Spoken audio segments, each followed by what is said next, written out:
Jennifer Rasami Manana, and I'm the director of the Tanger American Legation. This exhibition is wonderful, and I hope that as of Monday, the doors are just bursting with people waiting to come see it.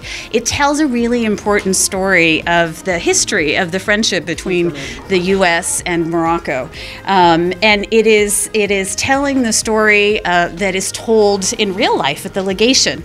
I hope that people will start first here in Casablanca and see the history, have a sense of the important role that the Legation has played in the history of the two countries, and then that you'll come visit us in Tanger as well and get a chance to discover more of the Legation's history and collections. As many of you know, the Legation was a gift of the Sultan 200 years ago, and it was a tangible proof of the friendship that Morocco had for the United States, the young United States. For many years, it was a diplomatic mission, a diplomatic legation. It was a consulate. Later, it was a training site for Peace Corps volunteers, and a place where U.S. diplomats learned how to speak Arabic. Now, it's become more than ever before. We have three principal things. We're a museum, we're a cultural center, and we're a research center. So Moroccan and American scholars come and do their research. We have people who come and discover the incredible building and all of the collections, learning more about the shared history between our two nations. And it's also a cultural center and a community center.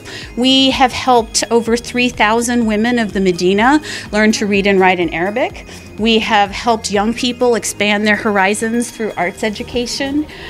We have all kinds of interesting programs for the people of the Medina because as the United States has always been a part of Morocco's history, we also want to be a part of Tanger's history and of the Medina's history as well. My name is Joseph Angemi, and I am the Senior Curator for the United States State Department Office of Cultural Heritage. The exhibition started to highlight the American Legation building in Tanger, but it got much bigger than that. It ended up being about the 200-year relationship between the United States and Morocco.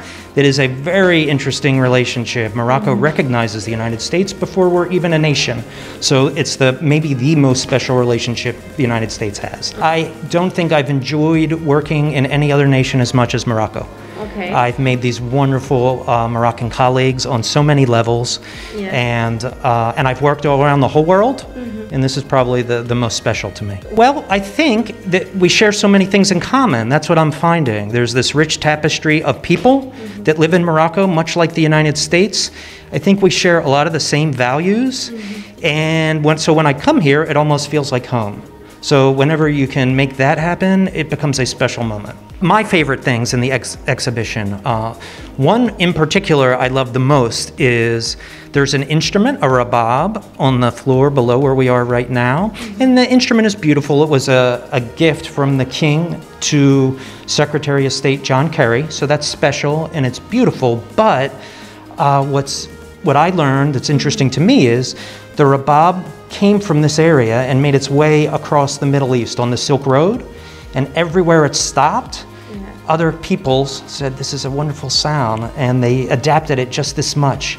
So as the instrument moved across the Middle East all the way to China, it took on a life of its own. And to me, that's really interesting. Voice in stone, that's a really good question. Yes. I think what I thought was the building, the American Legation building, is this place that's seen passage of time. And there's people that have worked in it and then gone, and their lives have come and passed. But the building's still there. It's stone. It's almost forever. But the voices change constantly. I think that's how I came up with the title. Oh, okay.